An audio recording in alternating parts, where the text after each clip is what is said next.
नमस्कार साथियों, मैं राकेश कुमार स्वागत करता हूं आपके अपने YouTube channel DR brother classes में।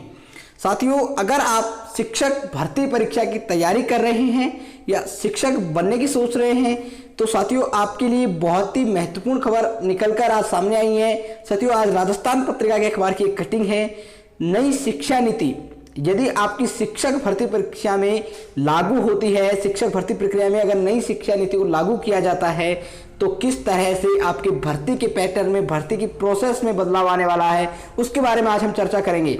साथियों, अगर नई शिक्षा नीति आपकी रीट भर्ती परीक्षा या किसी भी प्रकार की शिक्षक भर्ती परीक्षा में लागू की जाती है तो आपको शिक्षकों को 4 चरण से होकर गुजरना होगा, तब जाकर आप शिक्षक बन पाएंगे।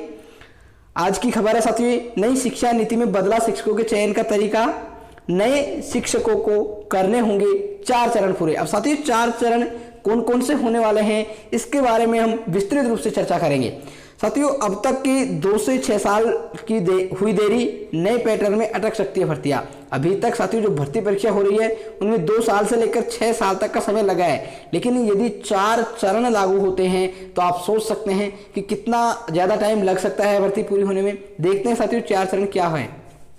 एक बार मैं आपको खबर पढ़कर सुनाता हूँ। साथियों, केंद्र सरकार ने नई शिक्षा नीति में स्कूली शिक्षकों के चयन प्रक्रिया में बड़ा बदलाव किया गया है। अभी तक जहां केवल परीक्षा से शिक्षकों का चयन कर लिया जाता था, साथियों आपने देखा होगा अभी तक जो शिक्षकों का चयन किया जाता था वो मात्र परीक्षाओं से किया जाता था, और अब जो चयन होगा शिक्षकों का उसमें 2 परीक्षा होगी। अभी तक पिछली जो चयन भर्ती प्रक्रिया हुई है शिक्षकों की 2015 रीट देखे या 2017, उसमें 1 परीक्षा के माध्यम से शिक्षक बनाए गए हैं, लेकिन अब नई शिक्षा नीति के बाद 2 परीक्षाएं होगी। पहली जो परीक्षा होगी वो पात्रता होगी, उसके बाद दूसरी एग्जाम होगी, उसके बाद आपको डेमो क्लास और साक्षात्कार अर्थात इंटरव्यू से होकर गुजरना होगा।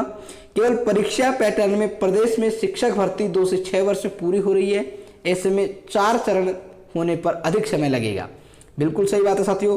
और एक और महत्वपूर्ण खबर, अभी तक जो टेट होता था वो हमारे उच्च प्राथमिक शिक्षक तक बनने के लिए ही लागू था, अनिवार्य था, लेकिन अब नई शिक्षा नीति के बाद ये जो टेट परीक्षा होती है वो उच्च माध्यमिक तक अर्थात 1 से लेकर 12वीं तक अगर आप शिक्षक बनेंगे तो भी आपको टेट पास करना अनिवार्य होगा। लिखा हुआ साथियों, प्राथमिक से लेकर उच्च माध्यमिक तक सभी शिक्षकों के लिए टेट जरूरी होगा। इसके साथ ही विषय शिक्षकों के लिए, जो विषय शिक्षक होते हैं सेकंड लेवल और सेकंड ग्रेड में, उनके लिए NTA की ओर से आयोजित परीक्षा की जाएगी नेशनल टेस्ट एजेंसी के द्वारा, उस टेस्ट को देना होगा। और इन दोनों परीक्षाओं को देने के बाद टेट और ये जो मेन एग्जाम होगी उसको देने के बाद आपका इंटरव्यू होगा और 5 या 7 मिनट तक आपको कक्षा में पढ़ाना होगा अर्थात डेमो क्लास होगी साथियों। इनके बाद ही आप शिक्षक बनने पाएंगे। ये 4 चरण से आपको गुजरना होगा अगर नई शिक्षा नीति हमारी भर्ती प्रक्रियाओं में लागू की जाती है। साथियों, अभी तक की जो व्यवस्था है यहाँ पर लिखा हुआ है, प्रदेश में तृतीय श्रेणी जो शिक्षक भर्ती रीट परीक्षा है, अभी तक तृतीय श्रेणी अध्यापक शिक्षक बनने के लिए मात्र 1 परीक्षा करवाई गई है 2015 और 17 में, रीट जिसे रीट के नाम से जाना जाता है। और इससे पहले टेट के बाद शिक्षक भर्ती परीक्षा ली जाती थी 2012 या 13 के पैटर्न की बात करें तो, जिसे तत्कालीन सरकार जो हमारी बीजेपी की सरकार थी पिछली, उन्होंने बदलकर रीट किया था। द्वितीय श्रेणी व्याख्याता के लिए भी भर्ती परीक्षा करवाई जाती है।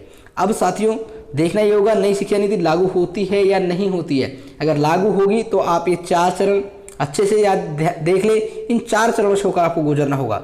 साथियों, उपेंद्र यादव जो हमारे राजस्थान बेरोजगार एकीकृत महासंघ के अध्यक्ष है, उनका कहना है कि शिक्षक भर्तियों में इंटरव्यू और डेमो क्लास से प्रतिभाशाली अभ्यर्थियों के बजाय नेता अफसरशाही के रिश्तेदारों का चयन होगा, गरीबों को मौका नहीं मिलेगा, भ्रष्टाचार बढ़ने से योग्य अभ्यर्थियों को दमन होगा। हम विरोध करते हैं। साथियों, अभी तक ये कंफर्म नहीं हुआ है कि जो भर्ती प्रक्रिया, जो भर्ती प्रस्तावित है अभी तक, उनमें नई शिक्षा नीति लागू होगी या नहीं होगी। आप निश्चिंत रहें, अगर लागू होती है तो आपको इन चरणों से गुजरना पड़ेगा, अगर पिछले पैटर्न पर होती है तो आप पुराने पैटर्न के आधार पर होगी। जैसे ही आपके सामने कोई भी ऑफिशियल ऑथेंटिक सूचना आएगी तुरंत आपको प्रदान की जाएगी। ऐसी सूचना पाने के लिए आप हमारे चैनल को सब्सक्राइब करें और साथ में बेल आइकन प्रेस करें, जिससे आने वाले वीडियो से संबंधित सूचना आप सभी को सबसे जल्द प्राप्त हो सके। धन्यवाद साथियों।